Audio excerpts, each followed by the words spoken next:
জীবনকে বদলে দেওয়ার তথ্যের প্রতিশ্রুতি এই স্লোগানে প্রতি বৃহস্পতিবার হাজির হই দ্য নূপুর চৌধুরী শো নিয়ে। আমি Nupur Chowdhury. The Nupur Chowdhury show NC news and media house থেকে পরিবেশিত এবং প্রযোজিত। এবং আপনারা যারা নিয়মিত দেখে থাকেন আপনারা জানেন আমরা মূলত তথ্য দিয়ে থাকি এবং যিনি যে বিষয়ে অভিজ্ঞ তার কাছ থেকেই সে তথ্যগুলো নিয়ে থাকি। শুরুই করছি আইন এবং অভিবাসন নিয়ে এবং আমাদের সাথে যথারীতি আছেন অ্যাটর্নি খায়রুল বাশার।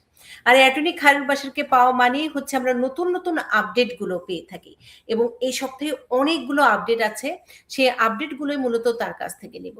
শুরুতে আমি একটু জেনে নিতে চাই কারণ আমাদের এই কমিউনিটিতে অনেকেই অ্যাসাইলাম আবেদনকারী।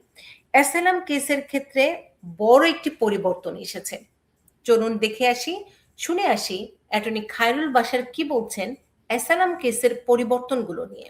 ধন্যবাদ আমাকে আপনার অনুষ্ঠানে আমন্ত্রণ করার জন্য। আজকে আমরা বেশ কয়েকটা গুরুত্বপূর্ণ বিষয় নিয়ে আলাপ করব, যার মধ্যে বিশেষ করে সবার আমি বলবো সবাই চিন্তিত আছেন অ্যাসাইলাম বিষয় নিয়ে এবং স্টুডেন্ট F1 স্টুডেন্ট J1 এবং সাংবাদিকদের ভিসা নিয়ে যে নতুন নিয়ম এসেছে সেটা নিয়ে, এবং পরবর্তীতে আমরা 2026 অগস্টের ভিসা বুলেটিন নিয়ে একটু আপডেট দেওয়ার চেষ্টা করব। প্রথমেই শুরু করি আমাদের অ্যাসাইলামের নতুন নিয়ম সম্পর্কে। সো রিসেন্টলি যে আপডেটটা আসছে জুলাই 28 থেকে যেটা এফেক্টিভ হচ্ছে অ্যাফার্মেটিভ অ্যাসাইলামের নতুন নিয়ম।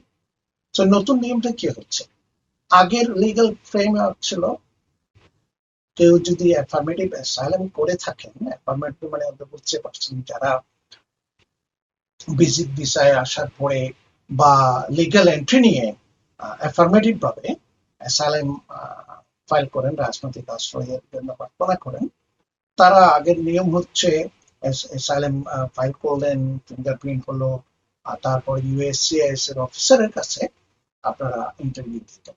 ইন্টারভিউ দেওয়ার পরে অফিসার যদি সবকিছু দেখে প্লিজড হয় তার অ্যাসাইলাম গ্রান্ট করতো, আর যদি ডিনাই করতো তখন জাজের কাছে কেসটা রেফার করতো। এটাই হলো প্রিভিয়াস লিগ্যাল ফ্রেমওয়ার্ক। তবে এখন থেকে ইমিডিয়েটলি as of July 28 নতুন নিয়ম হচ্ছে যারা অ্যাসাইলাম অ্যাফার্মেটিভ করেছেন, যাদের পেন্ডিং আছে এবং ইউএসসিএস অফিসারের অনেক ডিসক্রিপশন, অনেক পাওয়ার দেয়া গেল, তারা সরাসরি কেসগুলা এডজুডিকেট না করে জাজের কাছে রেফার করা। জাজের কাছে রেফার মানে করো মানে আপনি ইমিগ্রেশন করে জাজের কাছে কেসটা আবার নতুন করে হিয়ারিং করবেন। সো এইটার ঝুঁকিতে কারা কারা আছে, প্রথমতই আমি বলবো যেমন ধরেন যারা 1 বছরের মধ্যে অ্যাসাইলাম ফাইল করেন নাই, কারণ অ্যাসাইলামের রুলটা হচ্ছে আপনি আমেরিকায় এন্টার করার পর থেকে 1 ইয়ারের মধ্যেই আপনাকে অ্যাসাইলাম ফাইল করতে হবে। যারা এর মধ্যে করেন নাই এবং এক্সট্রাঅর্ডিনারি সার্কামস্টেন্সেস যদি না থাকে, চেঞ্জ ইন কান্ট্রি কন্ডিশনে যদি না থাকে, এরকম কোনো বিষয়ে যদি আপনি করতে পারেন নাই, তাইলে আপনার অ্যাসাইলাম কেসটা ওরা ইউএসসিআইএস অফিসার এডজুডিকেট না করে সরাসরি কোর্টের কাছে পাঠিয়ে দিবে। তাহলে এই ক্লাসের লোকগুলা ঝুঁকিতে আছে। সেকেন্ড কারা আছেন, যেমন ধরো আপনারা অনেকেই 589 যেটা আমরা অ্যাপ্লিকেশন বলে থাকি, ফাইল করার পরে যথেষ্ট ইনফরমেশন দেন নাই, অনেক সময় বক্স গুলো খালি রাখেন। তো এইসব গুলো যখন দেখবে অফিসার রিভিউ করার পর কোনো মেরিটই নেই, তখন ওরা সরাসরি এডজুডিকেট না করে কোর্টের কাছে রেফার করবে, তখন ইমিগ্রেশন জাজ নতুন করে আপনার হিয়ারিংটা কন্ডাক্ট করবে। ফাইনালি যদি জাজ যদি মনে করে আপনি এলিজিবল, তাহলে অ্যাসাইলাম আপনাকে গ্রান্ট করবে। তাহলে সেকেন্ড ক্লাসের এই শ্রেণীর লোকগুলো আপনারা ঝুঁকিতে আছেন। তৃতীয়তে কারা ঝুঁকিতে আছেন, এক্সকিউজ মি, তৃতীয়তে আছেন আপনারা যারা অ্যাপ্লিকেশন করেছেন স্টুডেন্ট বার, মানে তাদের কোনো অ্যাসাইলামের তারা বার, যেমন ধরেন ক্রু ভিসাতে যারা আসে, C1D1 ভিসাতে যারা আসে, তারাও অ্যাসাইলাম বার। আবার যারা ধরেন অনেকে থার্ড কান্ট্রিতে সেটেল হন, যেমন কোনো ক্যানাডিয়ান সিটিজেন হতে পারেন, আবার বাংলাদেশের সিটিজেন হতে পারেন, অথবা অন্য কোনো কান্ট্রির পার্মানেন্ট রেসিডেন্ট হতে পারেন, গ্রিন কার্ড হোল্ডার হতে পারেন, মানে পার্মানেন্টলি অন্য দেশে যারা রিসাইড করে নিয়েছে বার। তো সুতরাং এই শ্রেণীর লোকগুলো অ্যাসাইলাম কেসগুলো সরাসরি জাজের কাছে ওরা ইউএসএস অফিসার রেফার করবে। এর মধ্যে আরো অন্যান্য আছে, অন্যান্য যেমন ধরেন যারা মার্ডার করে আসছেন অন্যান্য কোনো দেশে, কোনো টেরোরিস্ট অ্যাক্টিভিটির সাথে ইনভলভ, এগ্রিভেটেড ফেলনি বা ক্রিমিনালি কনভিক্টেড, এইসব শ্রেণীর লোকজনরা অ্যাসাইলাম, অ্যাফার্মেটিভ অ্যাসাইলামের জন্য তারা যোগ্য না। তো সুতরাং এই অ্যাপ্লিকেশন গুলো যখন ইউসিএস দেখবে, এই কেসগুলো তারা এডজুডিকেট না করে সরাসরি জাজের কাছে রেফার করবে। সেটাই হলো রিসেন্ট আপডেট। এবং এর ঝুঁকিতে যারা আছেন, তো এর মানে না যে আপনার অ্যাসাইলাম অ্যাপ্লিকেশনটা ডিনাই হলো, দ্যাটস নট ট্রু। আপনি জাজের কাছে নতুন করে বা এট দ্য বিগিনিং থেকে আপনার কেসটা আপনি রিপ্রেজেন্ট করতে পারবেন।